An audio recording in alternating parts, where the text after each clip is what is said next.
First rule when you walk in Strengthening Studio after I greet you is you must touch everything. Like you must touch from the front to the back. Like you must, I said to him, I was like, think of yourself as a baby, you know, who moves their way through life by touching and licking everything. That's what you should do in here. You should touch it all, right? Because I've always loved yarn. Like, you're hooked when every time you travel, the first thing you look for after you book your hotel is where's the nearest yarn shop. My yarn shop owner story probably grew out of grief, I would say. It was after I lost my mom.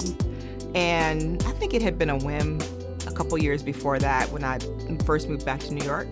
I was like, oh, wouldn't it be cool to open a yarn shop? Like, you kind of do, I feel like you do research without even knowing that that's really what it is when you go to a lot of different yarn shops. But I think finally me opening Strengthening Studio was just out of a need to have something that was mine and was meaningful and thought I could bring something to other people. And I just heard my mom's voice. One of the last things I can remember her saying to me, she was just like, always bet on you.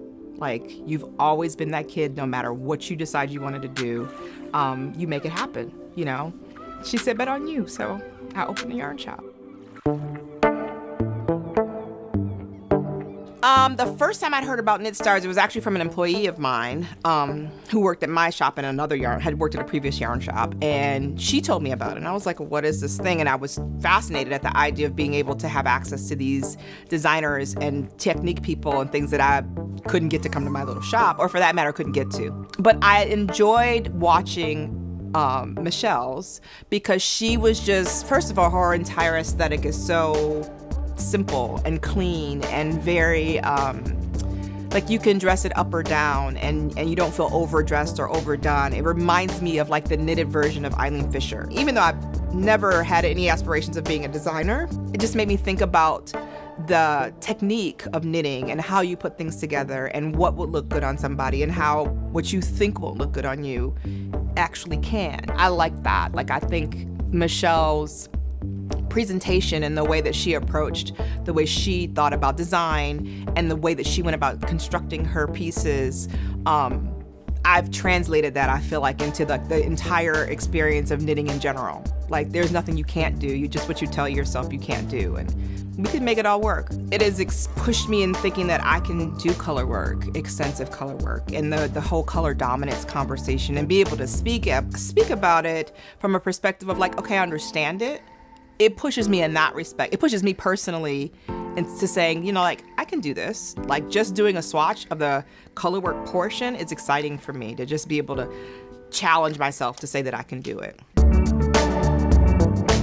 I remember one of my earlier days of knitting, my best friend, who was my cohort at the time, her mother-in-law was kind of our guru. And so I was so proud of myself because I had started the scarf.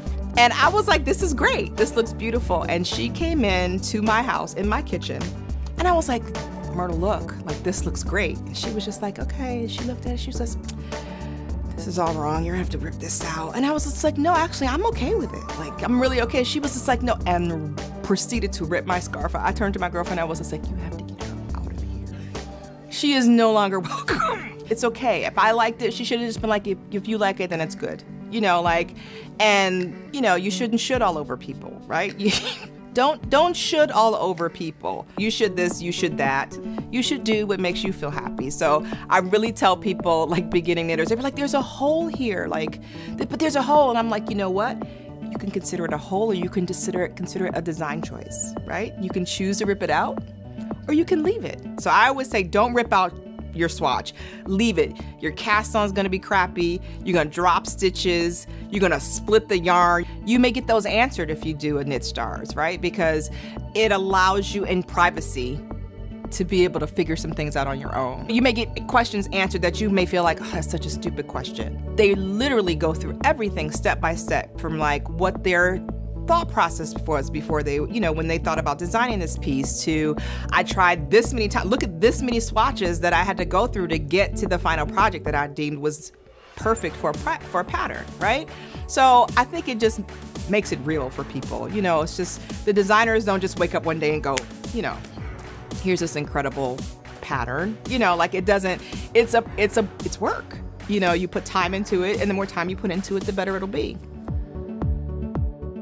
So I think it's that personal piece that kind of ties stuff all up together that you get from Knit Stars. The documentary videos, it allows you to be able to get a little personal, like hear a personal story from him. Even if I sign up for a class at Vogue Knitting, they're not gonna come and tell me, you know, I've lived here for the X number of years and, you know, this is my dog and this is my creative process. You wouldn't get that. And it inspires people. And I think that's, you know, everybody wants to, you hope that your story later on is you inspired somebody to do something.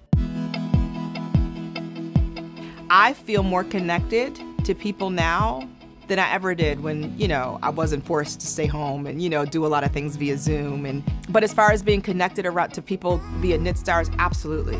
You know, like, and Knit Stars is a vehicle to be able to do that. This term, a couple friends of mine who've been helping me with marketing stuff, but they were like, you know, you have a story that could relate to everybody. You know, you have an experience. They were like, you know what? Because of COVID and you do these virtual appointments and you send packages everywhere and you're on Instagram, you're not just local, you're global. I was like, is that a word? Well, it is now. It's global. There's been a lot of people leaving New York City, you know, for whatever reason. And I was just like, you can always do a virtual appointment. And they were like, you know what? I hadn't thought about that. You're right. They were like, well, then I will see you again, you know? So we don't say goodbye. We just say, I'll see you, you know, via Zoom. And that's how I'll end my piece. Thank you.